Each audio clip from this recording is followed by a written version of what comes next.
जब भी आप ब्रज में भ्रमण करने के लिए आओगे तो कान्हा जी की लीलाओं का ही आनंद लोगे, क्योंकि कान्हा की लीलाएं तो अनंत हैं। कहते हैं ना, हरि रूप अनंत हरि कथा अनंता।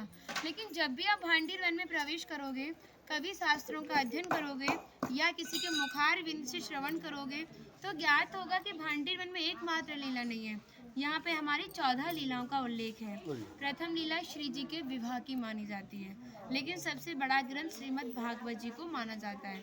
आपने उसका अध्ययन श्रवण किया हो तो राधा रानी का नाम उसमें आता है, नहीं आता? श्रीमद् भागवत में नहीं आता। नहीं आता, बिल्कुल नहीं आता, क्योंकि सुखदेव जी राधा रानी को परम गुरु मानते थे। जब राधा रानी का नाम ही श्रीमद् भागवत जी में नहीं दिया तो विवाह का उल्लेख कैसे हो सकता है? लेकिन श्रीमद् भागवत जी को छोड़ के 12 ग्रंथ ऐसे हैं जो हमारी लाडली जी के विवाह का उल्लेख करते हैं।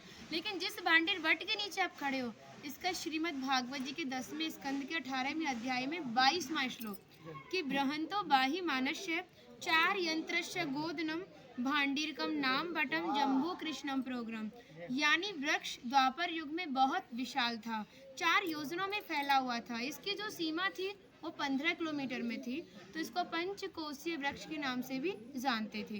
कान्हा जी इन्हीं की शाखाओं पर चढ़ के यमुना मैया को आर पार किया करते थे। मान्यता है कान्हा जी की जो 9 लाख गाय थी दोपहर के समय इसी वृक्ष के नीचे बैठ के विश्राम करती थी। तो माता जो भी माखन मिर्ची रोटी इत्यादि प्रसादम में रख देती थी, सभी ग्वाल वाल एकत्रित होकर दोपहर का भोजन करते थे।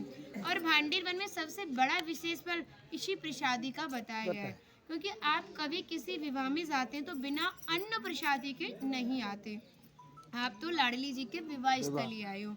यहाँ पर जो दुर्वासा मुनि थे, जो दूब घास होती है उसी का रसपान करते थे। ब्रज की गोपियों ने इसी वट वृक्ष के नीचे उनको 56 प्रकार के व्यंजन खिलाए थे। यहाँ पर राधा कृष्ण में मल्ल युद्ध हुआ था, उसमें ये तय था कि जो भी हारेगा उसको भंडारा करना होगा। तो जब हमारे कान्हा जी हार गए थे तो ग्वाल वालों के साथ मिलके यहाँ पे भंडारा किया, उसी के नाम पर इसका नाम भांडीर वन पड़ा।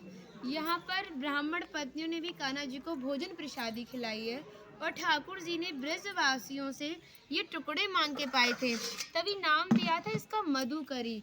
मांग के पाना मतलब मधुकरी। तभी शास्त्रों में ब्रजवासियों को अपना हृदय बताया और कहा कि जब तक ब्रजवासी की कृपा नहीं होगी, ठाकुर जी की कृपा बहुत दूर की बात है। यानी सर्वप्रथम ब्रजवासी की कृपा होना बहुत ज़रूरी है, जब ही हमारे ठाकुर जी हमारे ऊपर कृपा करते हैं। हमारी राधा रानी ने स्कंद पुराण में इस स्थान के बारे में ये कहा था कि जो भी गुप्त वृंदावन आएगा वो मोक्ष को प्राप्त होगा। यानी भांडीर वन को ही उन्होंने गुप्त वृंदावन कह के संबोधित किया। तो कान्हा बोले, तुम इतनी बड़ी बात को कह रही हो, लोग पाप करेंगे और सीधे दौड़े भांडीर वन चले जाएंगे, क्योंकि आपने तो मोक्ष धाम ही भांडीर वन को कह दिया। तब हमारी लाडली जी ने कहा, नहीं कान्हा, मैं जिस पर विशेष कृपा करूंगी, जिसके प्रति मेरी भक्ति भाव दोनों सच्चे हैं और भक्त मेरी शादी में उपस्थित है। यानी आज से 5,500 वर्ष पूर्व आप इस स्थान पर थे। मनुष्य तो कोई था नहीं, तो अपने आप को कीड़े मकोड़े, घास फूस, पतझड़ इत्यादि अपने आप को मान सकते हो। जो भक्त उनकी शादी में उपस्थित था वो भक्त कई बार वृंदावन आएगा, जब जाके गुप्त वृंदावन आएगा, और डायरेक्टली नहीं, किसी ना किसी के माध्यम से। इस स्थान तक पहुंचने के लिए माध्यम का होना बहुत ज़रूरी है, और सारा श्रेय भी माध्यम को जाता है, क्योंकि माध्यम ही हमें ऐसे दिव्य स्थान पर पहुंचाता है।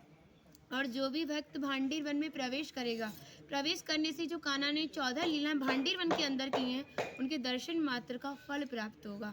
और जो भी यहाँ की एक किनका प्रसादी पाएगा और एक रात्रि निवास करेगा, वो इस ब्रज गौलोक धाम से वैकुंठ गौलोक धाम को जाएगा, क्योंकि जो हमारे ठाकुर जी ने गौलोक धाम को इस 84 कोस में ही बांटा है। आप यहाँ पे जो भी दर्शन करोगे वो प्रकृति की देन के हिसाब से और मानव निर्मित दर्शन है, लेकिन आप गौलोक धाम में जो भी दर्शन करोगे वो ठाकुर जी के हिसाब से हैं। जैसे गर्ग संहिता के 6वें अध्याय का नाम है गौलोक खंड, आप उसका अध्ययन करोगे तो भांडीर वट का एक दिव्य वर्णन का अध्ययन करोगे। कहते हैं गौलोक धाम में ब्रजा नदी के किनारे भांडीर वट है, यानी यमुना मैया का नाम ही गौलोक धाम में ब्रजा है। तो यहाँ पर भी आप एक भांडीर वट के दर्शन कर रहे हो। कहते हैं लोकनाथ प्रभु जी ने कहा है कि अगर भक्त इस भांडीर वट का दर्शन कर ले, दर्शन मात्र से, स्पर्श की तो बात बहुत दूर की बात है, दर्शन मात्र से ही उसे दोबारा गर्भ में जाना नहीं पड़ता। यानी भक्त 84 लाख योनियों से मुक्त होकर मोक्ष को प्राप्त करता है। बोलो राधे राधे। राधे राधे। माता जी का नाम है इंदुलेखा, जो भगवान की राधा रानी की 8 सखियां थी उनमें से एक है ना। और जो है, कुछ मन नहीं कर रहा, कितनी तारीफ करे, वो है नहीं इसलिए बोल नहीं रहे, मुझे कृपा कारण स्टार्ट कर दिया। हम सब केवल बाजरे की रोटी खिला रही हो, तुम सच में राधा रानी हो। और ऐसा आशीर्वाद दो हम सबको, सच में ऐसा आशीर्वाद दो कि हमारी मैया भी, हमारी सब माताएं भी थोड़ा थोड़ा जिनसे ये मिलें। देखिए भक्ति का स्तर है, एक इतना बड़ा एक इतना है, तो इनको जो इनसे छोटी भक्ति में ने, ये भी उनको कुछ ऐसी बातें बता के भगवान की ओर आकर्षित करें। सबको ऐसा आशीर्वाद दो। आप ब्रजवासी हो इसलिए सक्षम हो, दे बहुत सकती भक्ति हो। बढ़े और ब्रज में वास मिले। कहने